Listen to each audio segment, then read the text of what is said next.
Thank you very much, Mr Lockwood. And can I ask the Cabinet Secretary Michael Russell to conclude our debate?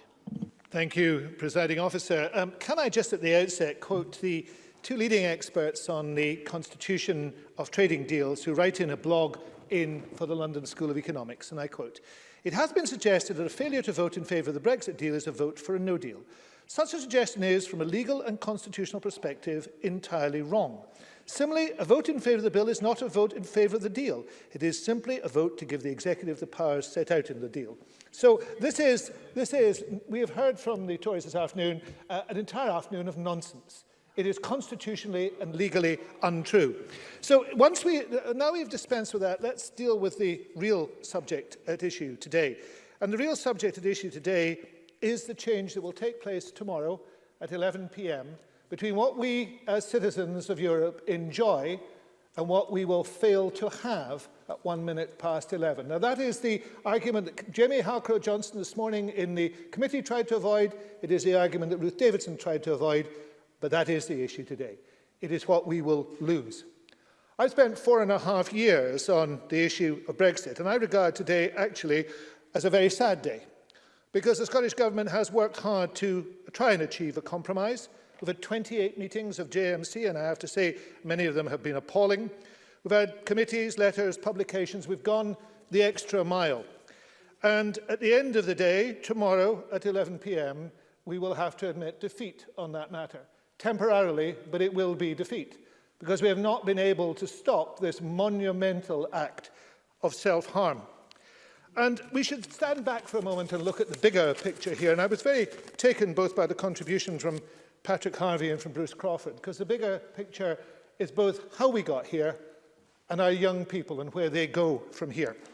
And Patrick Harvey talked about the role of the EU as a peaceful and peacemaking organisation.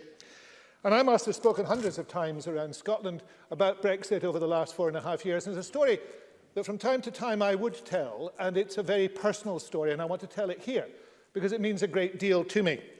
And it was brought on, my memory of it was brought on by a speech I heard in Berlin, and I can tell you the day, on the 17th of November 2016, from Martin Schulz, who was then President of the European Parliament. And he talked in a very moving way at a dinner that I was at in Berlin about the way in which the Second World War had damaged his family, created absolute chaos within his family, and a number of members had died and some had been wounded.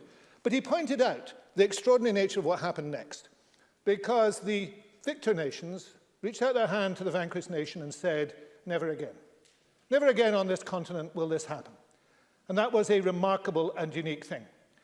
And I was very struck at that moment by something in my own history. My father volunteered at the age of 19 for the Argyll and Sutherland Highlanders. He was on the beach in Dunkirk when he was wounded through the knee at the age of 20. And he was carried off the beach in Dunkirk. Now, what would it have been like for a 20-year-old young man on the beach in Dunkirk, brought up in the Douce tune of Troon? What would it have been like? What terror he must have felt. How he must have wondered if he would live or die, if he would ever see his own country again. But he did. He lived, though he had that wound for the rest of his life. But that never happened to me when I was 20. And it never happened to my son when he was 20. And if it is only for that reason, that I regard the EU as something to remain within, then I will argue for that forever. Forever. And that is the issue that we address today. Because the issue is, what happens tomorrow at 11 p.m? What is the comparison between what we have now and what we lose? And the first thing we lose is that intangible. It is the belief that peace and prosperity comes from the work of sovereign nations who freely pool part of their sovereignty in order to work together. That is what we will lose, or what the United Kingdom will lose, for no good reason, except prejudice, a prejudice fueled by tabloid newspapers, pandered to by the Conservatives. No, I don't want to take an direction. Pandered to by the Conservatives and aided and abetted by the Conservative members in this chamber. And that is the shame they should feel.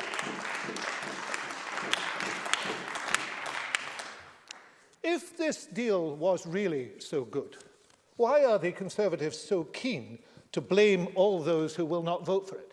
Surely they would want to take this deal to themselves and claim all the credit for it. But the truth is that this deal is a very bad deal. And they have sought to hide it under the economic effects of COVID. And they want now to move on from it, to persuade us all to forget about it, to talk in some artificial language of unity, and to believe that we will simply accept what has taken place. Well, I won't accept it, because I won't give up on that intangible. And many people in Scotland will not accept it, because they will look at this set of circumstances and say a number of things. They will say, first of all, they have not been told the truth. They will say that the people who have persuaded them to follow this deal themselves did not believe in this deal. And they will say they have taken an opportunity, such an opportunity, from our young people. There's been lots of quoting, presiding officer, people who spoke in this debate or that debate about this matter. Let me quote Miles Briggs, who spoke in the same debate that I spoke in on the 28th of June 2016, the first debate after the vote. He said, "Our young people take an international view. We need to make sure that they have the opportunity to study, work and travel that they had before." I don't think Miles Briggs is a bad person. I don't think many of the people on the Tory benches are bad people. But good people can be tainted by bad actions. They can be tainted by making promises which they not only failed to keep, but they actually even undermined the things they had, like the Erasmus scheme. No, I'm sorry, I'm not going to. They can be tainted by arguing for a no deal, and then pretending that they did not do so. They can be tainted, particularly tainted, by failing to lift a finger to help those people who will be so badly affected. The fishermen, the farmers, the exporters, our young people, those who defend our law and order, even the Arbroath Smoky. Because we heard about the Arbroath Smoky this afternoon, but the reality is there is no new legal protection for geographic indicators, none in this deal. So even the one thing that was quoted as the advantage of the deal, I don't want to talk down the Arbroath Smoky. I'm conscious the member representing Arbroath Smokies is here in the chamber. But it is significant that the one thing that was claimed as a victory turned out not to be a victory. Presiding officer, we should all be saddened by today. We've heard this ridiculous defence of the deal from the Conservatives, this ridiculous and threadbare defence. But it is not over. It is not over.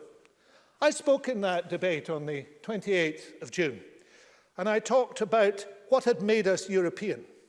And we are European not because of a treaty that we signed 50 years ago, nor do we stop being European because of a treaty that somebody else signed today. It's not half a century of EU membership that's made us European. It is centuries of engagement. We were European before we were British. We sent students to the continent. We shared citizenship with France. We appealed our very nationhood to Rome. Wine was being shipped to my constituency, Loch Fion, in the 15th century. In war and in peace, Nankogi Nanshi, we looked to Europe, and they looked to us, in Voltaire's words, for our very idea of civilization. So we have an existential choice again. We have a choice whether we can call ourselves European, or we have to narrow our horizons in the way that the Scottish Conservatives, to their shame, are telling us to narrow them. Well, I won't narrow my horizons. I am European and I will remain European. I am European even if I didn't choose to be so.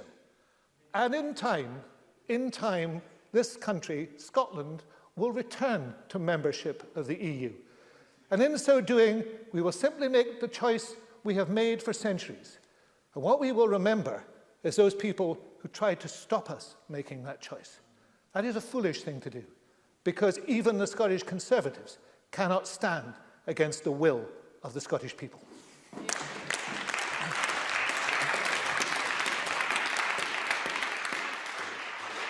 Thank you, colleagues.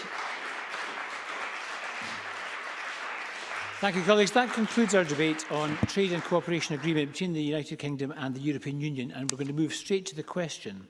The first question is that Amendment 23815.2, in the name of Ruth Davidson, which seeks to amend motion 23815 in the name of Nicola Sturgeon on trade and cooperation agreement between the United Kingdom and the European Union be agreed. Are we all agreed? No. We're not agreed. We're going to move to a vote, and to do so, I'm going to suspend Parliament for a few moments to allow members to access the voting app, both members in the chamber and those online. The chamber is suspended.